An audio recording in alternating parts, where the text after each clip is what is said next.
Sven'gramz. Soul Talk in the Dark.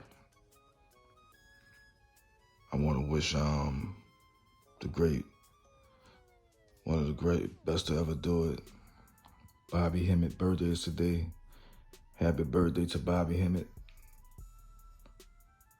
You know what I mean? I say that with a lot of respect, because when I was going through my awakening, he was one of the people I synchronized with. The information came through. Valentine would come close first, but it was more him. Because I guess because we both, I don't think Sagittarius got anything to do with it.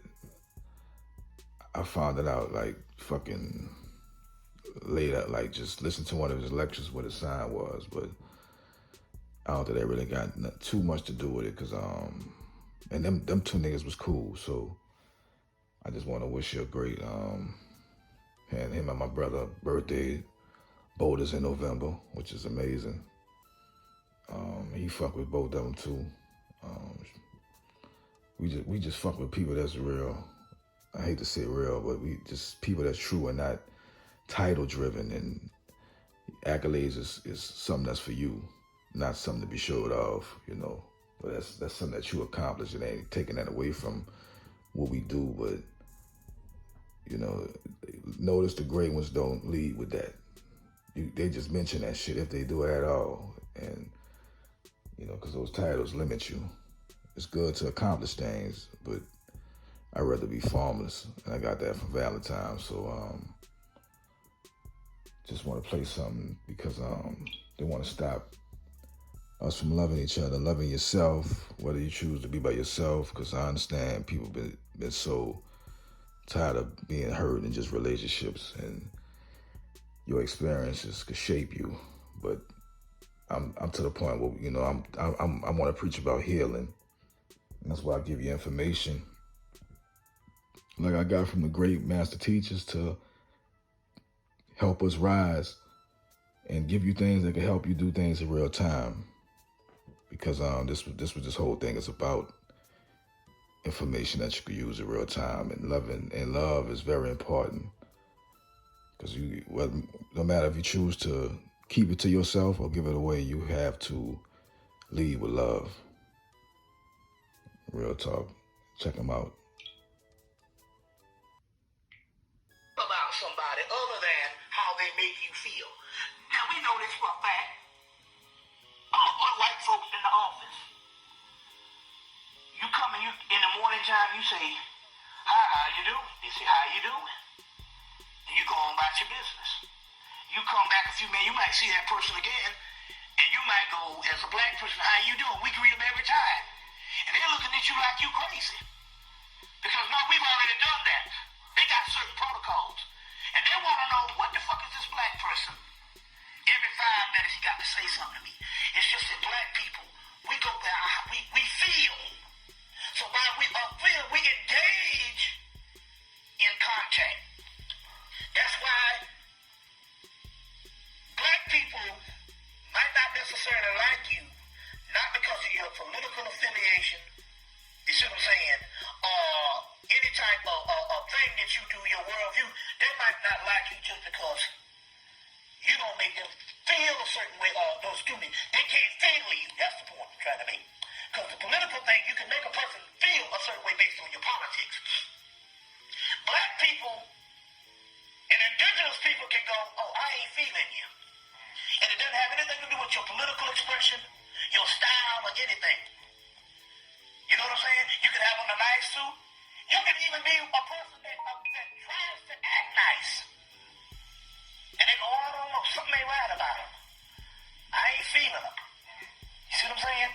Well, this is also the response of the love. Because what are we really talking about here? Ultimately, we'll be getting into this throughout the whole lecture, is we're talking about the soul. And love is nothing but the expression of when the soul starts to wake up. And when the soul wakes up, it responds. That's what enlightenment is. So you can go with that. All right, now we got one from a brother, and elements of each chakra. And what do we learn at each chakra? Okay. What do we need to learn to move on, and specifically the heart chakra? Okay. Tell us about all right. chakras.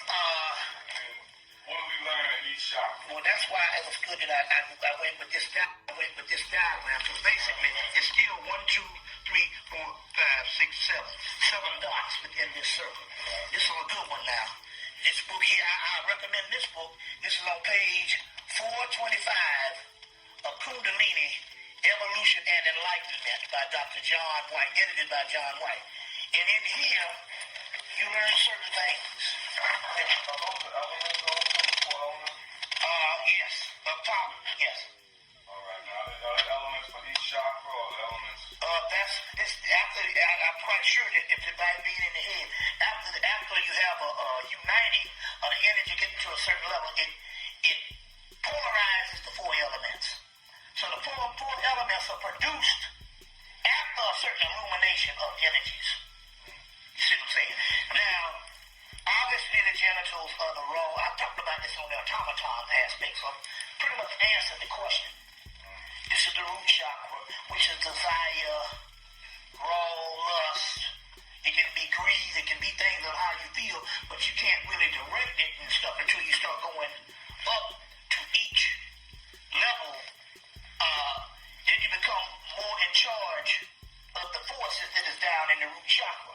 So it's more important to think about the heart chakra, because this is the first time that these particular elements that is dormant in the root chakra become active. And that's when you start feeling certain things. That's why everybody's capable of love, even the people on the lowest level. You see what I'm saying? Now, if the heart chakra was up here, we'd be in trouble. But thank God it's merciful. It's in the middle, so you don't have but a short way to go. And that's why we can fall in love haphazardly. You see what I'm saying, on a particular level. And then, as you know, this is the gateway to start the enlightenment. And the enlightenment is what you deal with. Now, what's the difference between love from an enlightened man and love from the average human? The average human is basically it's had a simulation of this energy that rises to the particular heart chakra. But because they don't have the divine mind, what happens here is this can be very emotional. It can be set in several games we play. It can be political, and it can be things for a very short time. It's only when you define this in its rightful form that it can move on to the head. When you don't define this when it rises to this particular level, what will happen is it's only a doorway that is open for a certain period of time. And after that certain period of time, if you don't define it, this is when it shuts down and you end up getting divorced. You know what I'm saying? Or whatever. Now, what is the gestation of that time? Who knows? Depends on the person. Depends on the energy. It depends on whether it was a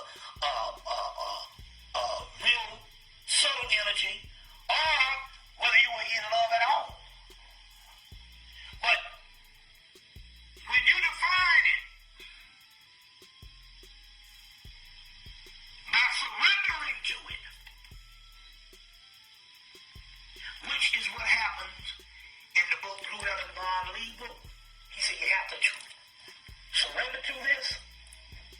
It's only when you surrender to this that it can go on to the head. Now, me being a master myself, I am so glad to be sitting in front of you as an enlightened person, which I was humble for years, so I earned the right after 12, 13 years to talk about this, but I'm only talking about it from my own experience. And my experience was the first time I did this, you got to this particular level. Now I was in love several times, but the time that I'm going to start talking about being in love will be from the period of 1989 up until now. Shout out to the great master teacher. Happy birthday, man. So I hope this information helps. You apply it and just go study the chakras for the ones who just getting this information. Because we all had awakenings at different times. So study the chakra chart and see what each function of the chakra does and follow it, and it could navigate you and understand it so you can use the information in real time. It's only knowledge when it's applied. 7 grams, Soul Talk. What up, K-Cello? What up, Z3? My son Josh. To the real ones that's doing great work. All love to the Soul Tribe. Still we rise. Peace.